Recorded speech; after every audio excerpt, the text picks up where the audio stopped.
O en voz alta. Está bien. A ver de qué podemos enterarnos. Cogió el teléfono y marcó el número de las enfermeras de 3 plantas distintas. Con cada llamada canceló las citas de aquella tarde con 3 pacientes, pidiéndoles que a cada uno le dijeran que había tenido que ausentarse debido a un asunto personal urgente. Ojalá se le hubiera ocurrido un eufemismo mejor, porque se dio cuenta de que los rumores y las suspicacias se propagarían por la sala como un reguero de pólvora. Se encogió de hombros y a continuación se quitó la bata blanca del hospital y se puso la cazadora deportiva de color tostado que tenía colgada detrás de la puerta.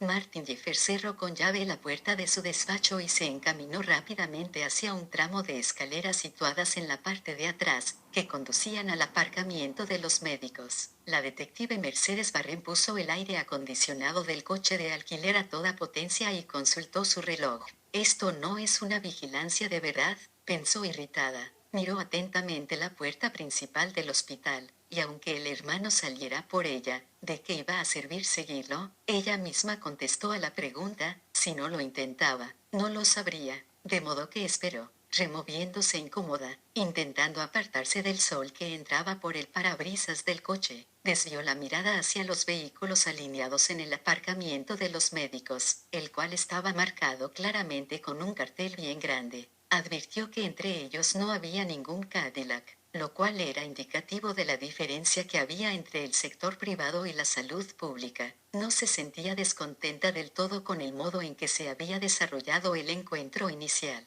Lo que la preocupaba principalmente era que al hermano del asesino le entrase el pánico e intentase ponerse de inmediato en contacto con Douglas Jeffers, pero adivinaba que no iba a hacer tal cosa. Sin duda alguna, esperaría hasta la reunión que habían concertado. Se mostraría cohibido y evasivo e intentaría sondearla un poco más a ella. Es el hermano pequeño, pensó para sí. Necesita estar más seguro de sí mismo antes de llamar. Cerró los ojos y sintió que se le formaba una película de sudor en los labios. El gusto a humedad y a sal le recordó aquellos relajados días de verano. ¿Cuántas veces habrían pasado en coche John Barren y ella por delante del hospital psiquiátrico Trenton? Muchas, se dijo. Se le hacía raro estar tan cerca de casa. Recordó una ocasión en la que iba conduciendo junto al río Delaware con el sol filtrándose por las frondosas ramas de los árboles, de camino a algún partido o a una fiesta, de buen humor, rodeada de amigos, acurrucada bajo la amplia ala derecha de su novio. Aquel placentero recuerdo se evaporó en el sol del mediodía. Ahora estoy sola. Si necesitas consuelo, se dijo a sí misma. Consuélate tú misma. Endureció el corazón y también el semblante, y continuó mirando fijamente a través del brillo del sol en el parabrisas. De repente se puso en tensión. Vio al hermano del asesino cruzando a toda prisa su campo visual, en dirección a su coche. Que me aspen, está haciendo una jugada, esperó mientras el médico se sentaba al volante, encendía el motor y salía del aparcamiento. Reprimió el deseo de salir corriendo detrás, echarle el lazo y pegarse a él como una lapa. En lugar de eso hizo tiempo, arrancó bastante después de que se hubiera ido él y se puso a seguirlo prudentemente, manteniéndose justo en el límite de su visión. Martin Jeffers calculó que la detective vendría siguiéndolo, pero no le prestó atención. Si quiere perder el tiempo, allá ella, sabía que podía perderla en cualquier punto del laberíntico entramado de las calles del centro de Trenton. Era algo que tenía planeado hacer un poco más adelante, cuando no resultara tan obvio. Círculo paralelo al río Delaware lanzándole frecuentes miradas. A él se le antojaba oscuro y peligroso. Había rápidos en los que las aguas embravecidas saltaban sobre las rocas. Volvió la vista al frente y divisó a lo lejos un retazo de la cúpula dorada y reluciente del edificio público. Maniobró por entre el tráfico, se alejó del río y atravesó los edificios de oficinas de triste color gris que albergaban diversas ramas del gobierno del estado. Giró para tomar por la calle State, que estaba bordeada de árboles y construcciones de piedra marrón a un lado, cruzó los herbosos jardines y la entrada de mármol que llevaban al edificio. Había un espacio libre justo en la calle de al lado y se apresuró a aparcar allí. Miró en el espejo retrovisor para ver si se veía a la detective. No la vio, pero una vez más supuso que no estaría muy lejos. Se encogió de hombros. Cerró el coche con llave y se dirigió a la entrada principal del edificio público. Dentro había un enorme escudo del estado taraseado en el suelo. Hacía fresco y estaba ligeramente oscuro. Se oía un leve eco generado por las pisadas de los visitantes y los empleados de las oficinas que caminaban por el interior del edificio. Vio un grupo de colegiales de la escuela de verano apiñados en un rincón, escuchando a un profesor recitar datos sobre Nueva Jersey. Al otro lado distinguió al policía del estado de Nueva Jersey vestido de azul claro que guardaba la entrada a las oficinas del gobernador.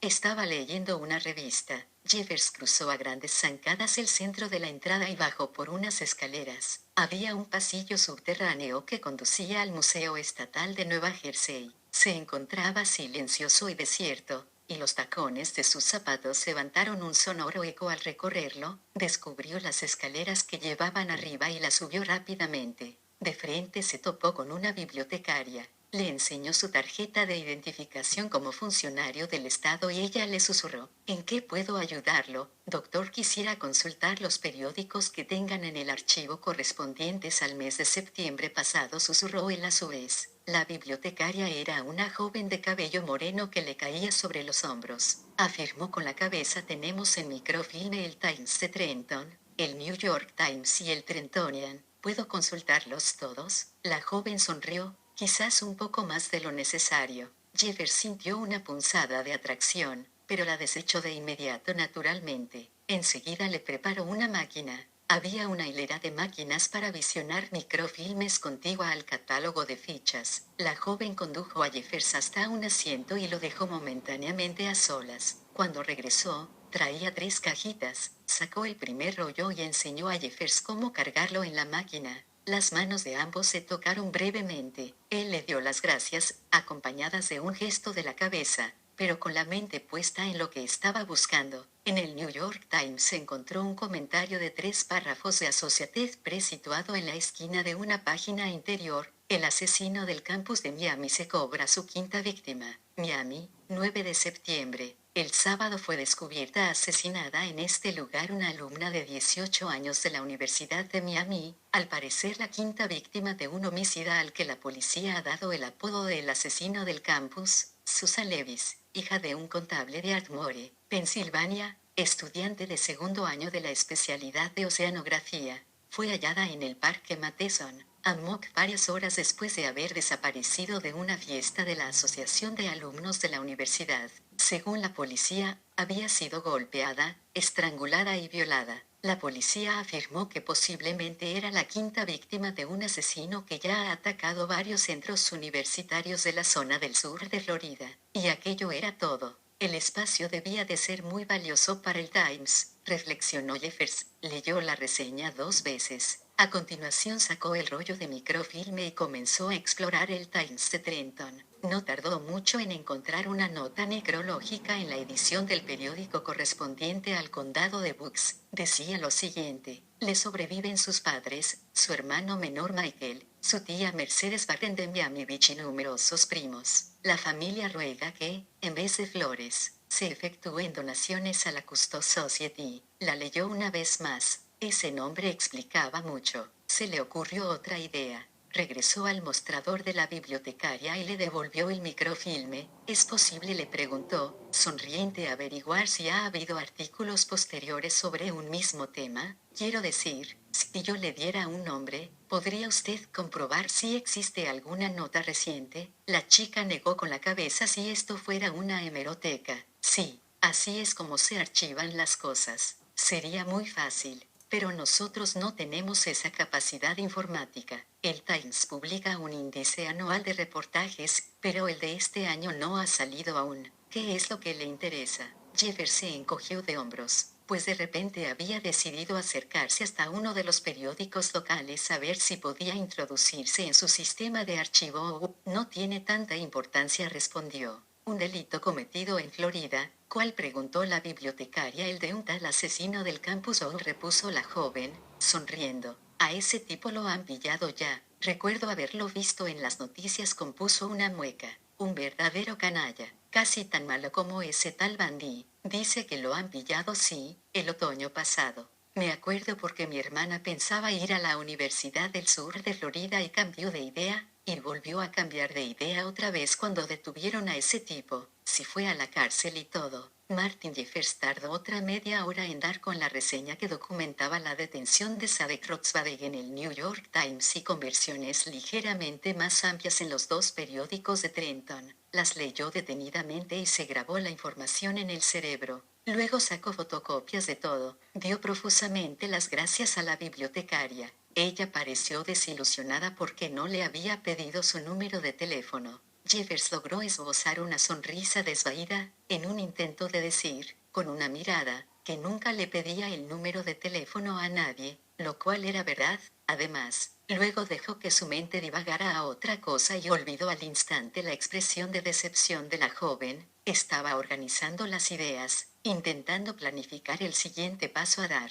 intentando procesar la información que había obtenido, intentando hacerse una imagen razonable que explicara por qué la tía de la víctima de un asesinato ya resuelto de repente quería hablar con él sobre su hermano. Sabía que la explicación tradicional era el agravio. Podría gritarle, ¿por qué me molesta a mí? ¿Qué pretende? ¿Qué tengo que ver yo con ese crimen? ¿Quién está al mando? Pero sabía que no iba a desafiarla. Estudió las fotocopias. El asesino del campus es detenido en Miami, acusado de varios asesinatos. Si pillaron al asesino, ¿qué tiene que ver Doug con esto? Pero se negó a contestar a su propia pregunta. En vez de eso, se le llenó el corazón de miedo, una sensación incómoda e inquietante. Pensó que debería sentirse complacido con lo que había descubierto en los periódicos, pero no era así. Simplemente, aumentó su nerviosismo. Se sentía encapsulado por el miedo, como si cada paso que daba, cada acción que ejecutaba, cada uno de sus movimientos llevara aparejado un riesgo. Se apresuró a regresar al coche, pensando, ha llegado el momento de perder de vista a la detective. Sabía que no existía un motivo particular para insistir en aquel sentimiento, aparte de la imperiosa necesidad de estar a solas con sus miedos. No creía que pudiera soportar la presión añadida de saber que ella lo estaba vigilando. Necesitaba estar completa, absoluta, indiscutiblemente solo.